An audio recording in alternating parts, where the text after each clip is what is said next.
Whenever a monument is put up, it actually can enable forgetting.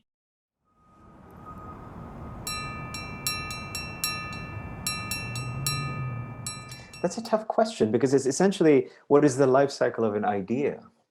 The extent to which they continue to have currency or value.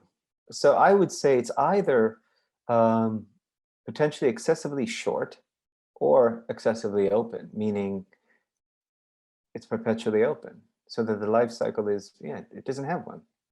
In many cultures in the world, there are no monuments. Or monuments have very different, not only sense of work, but sense of value and place. I can think of certain contexts in which figures are made and then destroyed or left to die on their own as a way to heal communities, for instance, in Central and West Africa. I can think of masquerades in West Africa, in Burkina Faso, in Cote d'Ivoire, and other places, masquerades as emblematizing a kind of monumentality for a community and for a culture, but these very aspects, these practices are ephemeral. And that ephemerality, though, allows for the community to continue. In multiple cultures that don't necessarily rely on the icon or the iconicity of a monument, has a very, very distinct sense of temporality attached to it. But then in the West, we love to venerate figures and people, usually white men, and the acts, the violent acts that they often have committed or continue to commit in certain cases. And we validate those histories with the physicalized monument to that person or for that person. One of the things that I discovered in my research that was the most shocking to me was even when a monument gets toppled, right? You're like, oh my God, it got toppled, it's gone. It's rarely ever gone, actually. Cities go into these like extreme settings and modes to retrieve toppled monuments and put them into storage. So then they are in these like limbo spaces where I guess like I was wondering if they would come out again, or what these plans are, or how much the storage bill is racking up. Yeah. So the life cycle of a monument, even when people think that a monument has perished, it's not often. There was a monument in Baltimore, a Christopher Columbus monument, that got toppled and thrown into the bay. And a private company was hired by this Italian-American group to retrieve the sculpture and had to involve like a scuba team. So these monuments, they're conceived of, get erected, they might be toppled many times, they might be reinstated, they might be removed, they might be relocated. When something is removed, some monuments have even been auctioned and they're standing on private golf courses now.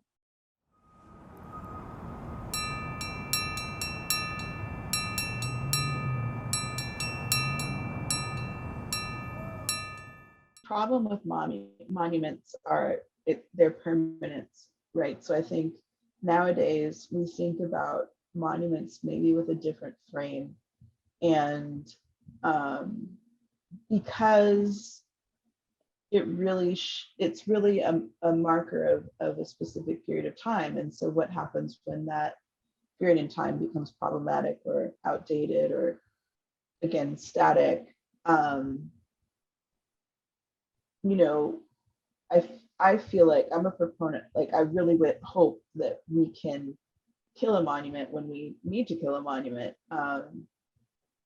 because again, no history is static. And if we're talking about something that is encapsulating a politic or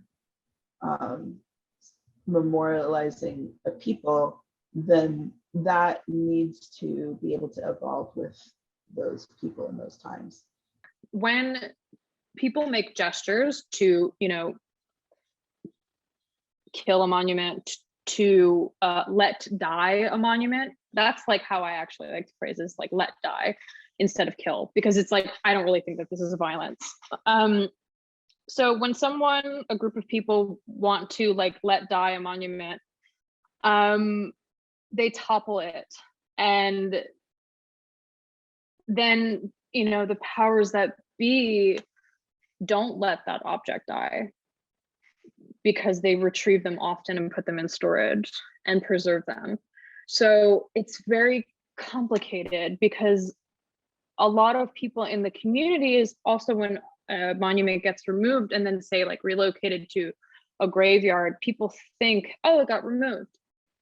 But the removal is complicated too, because it might end up at a place that you can ostensibly go visit again, or come across in a public space. Like, you know, a lot of them do get moved to graveyards. I don't really think that monuments die if the powers that be reflect the values of those monuments. So in the case of Confederate monuments, systemic racism is formed from all of that. It's formed from our history in that vein. And even if these objects are getting removed, toppled, and they're in storage, if the powers that be are still inflicting these racist systems, in my opinion, the monuments are kind of still living. When we give human agency to the monumental or to the monument, we are speaking not only to the humanity or lack of humanity of a particular body or person or set of people,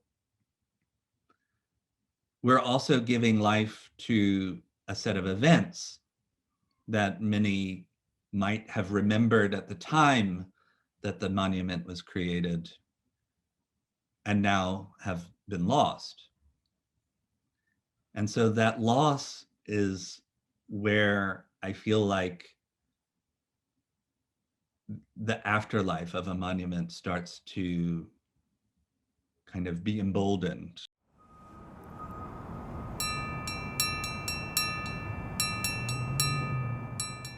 If we make giant bronze or stone or marble sculptures, it feels epic, it feels permanent, but it never is. I mean, it's earth, it's still stone, you know. Yeah, as Octavia Butler said, you know, God is change. That's the world, that's where we live. So if we can figure out a system that we kind of naturalize, that's alternative to this attachment to permanence when it comes to monuments, I think that would make for a more successful picture of our culture.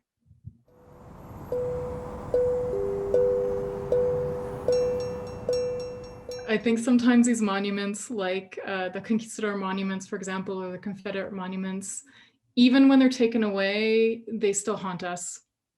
I think about the haunting of monuments quite a bit. I think that hauntings happen, particularly when there are pasts that we haven't dealt with properly. And that's certainly the case, as we know, in the United States, both with histories of slavery, how that translates into current incarceration, but also the kind of slow genocide that took place across the Americas with regards to Indigenous people.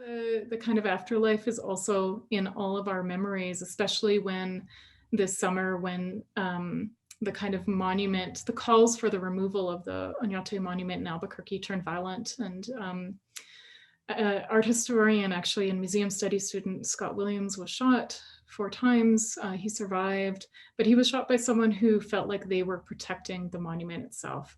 So it's a question too as to when we value the lives of a bronze sculpture more than we value the lives of human beings.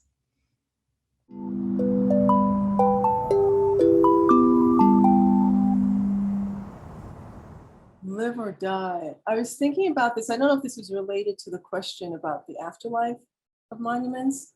And I had a hard time with that. I was thinking about it in 2 ways. I started thinking about it in terms of Saidiya Hartman talking about the afterlife of slavery.